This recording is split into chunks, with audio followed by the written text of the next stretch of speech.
നമസ്കാരം. Raft of ഫുട്ബോളിലേക്ക് അവർക്കും സ്വന്തം. ഈ ഇന്റർനാഷണൽ ബ്രേക്കിൽ ടീമുകളൊക്കെ പരിക്ക് കാരണം വലയുന്നൊരു കാഴ്ചയാണ് നമ്മൾ കാണുന്നത്. ബ്രസീലിൽ ഒരുപാട് താരങ്ങൾക്ക് പരിക്ക് പറ്റി, അവർ മാറ്റങ്ങൾ വരുത്തി. അർജന്റീനയിൽ അതുപോലെ മാറ്റങ്ങൾ വരുത്തി. ഇപ്പോൾ പോർച്ചുഗീസ് ടീമിൽ നിന്നും പരിക്ക് കാരണം ഒരു താരത്തെ ഒഴിവാക്കി പകരക്കാരനെ പ്രഖ്യാപിച്ചിരിക്കുകയാണ്. അങ്ങനെ ടീമുകളൊക്കെ പരിക്കിൽപ്പെട്ട് വലയുന്നൊരു കാഴ്ച. പോർച്ചുഗീസ് ടീമിൽ നിന്ന് ഗോൺസാലോ ഇനാസിയോയാണ് ഒഴിവാക്കിയിരിക്കുന്നത്. അദ്ദേഹത്തിന് പരിക്ക് പറ്റിയിട്ടുണ്ട്. പകരം ഇപ്പോൾ തോമസ് അറൗഹോയെ റോബർട്ട് മാർട്ടിനസ് ടീമിലേക്ക് എടുത്തിരിക്കുകയാണ്.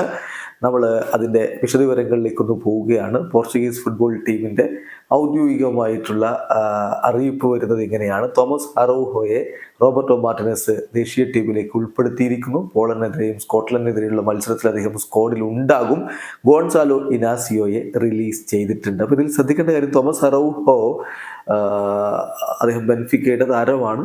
അദ്ദേഹം അണ്ടർ 21 ടീമിനോടൊപ്പം പ്രാക്ടീസ് ചെയ്ത് വരികയായിരുന്നു. അദ്ദേഹത്തെ ഇപ്പോൾ സീനിയർ ടീമിലേക്ക് ഉൾപ്പെടുത്തിയിരിക്കുകയാണ്. അതോടൊപ്പം തന്നെ ഒരു കാര്യം കൂടി പറയുന്നുണ്ട്.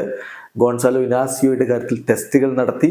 അപ്പം അദ്ദേഹം അൺഫിറ്റ് ആണ് എന്നാണ് ഇപ്പോൾ പോർച്ചുഗീസ് ഫുട്ബോൾ ഫെഡറേഷൻ്റെ health and performance unit declare ചെയ്തിരിക്കുന്നത്. അതിൻ്റെ ഭാഗമായിട്ടാണ് ഗോൺസാലോ ഇനാസിയോയെ മാറ്റിയിരിക്കുന്നത്. ഇനാസിയോക്ക് ലെഫ്റ്റ് ആംഗിളിന് ഇഞ്ചുറി ഉണ്ട് എന്ന് കഴിഞ്ഞ അദ്ദേഹത്തിൻ്റെ ക്ലബ് മത്സരത്തിന് മുന്നോടിയായിട്ട് തന്നെ റിപ്പോർട്ടുകൾ വന്നിരുന്നു. റൂബൻ അമോറിം പറഞ്ഞത് അദ്ദേഹം 100% ഫിറ്റ് അല്ല എന്നുള്ളതാണ്. അപ്പം അത് തന്നെയാണ് ഇപ്പം കാണുന്നത്. അദ്ദേഹത്തെ ദേശീയ ടീമിൽ നിന്ന് ഒഴിവാക്കേണ്ട സാഹചര്യം ഉണ്ടായിരിക്കുകയാണ്. ഏതായാലും പോർച്ചുഗീസ് ടീം അംഗങ്ങളൊക്കെ ഇപ്പോൾ ഗ്യാദർ ചെയ്ത് അവരുടെ ട്രെയിനിങ്ങിലേക്ക് കടന്നിരിക്കുകയാണ്. ഇപ്പോൾ പോളണ്ടുമായിട്ടുള്ള ആദ്യ മത്സരം, ആ മത്സരം വരുന്നത് ഒക്ടോബർ 12-നാണ്. അതിനുശേഷം ഒക്ടോബർ 15-ന് സ്കോട്ട്ലൻഡുമായിട്ടും കളിക്കുന്നുണ്ട്.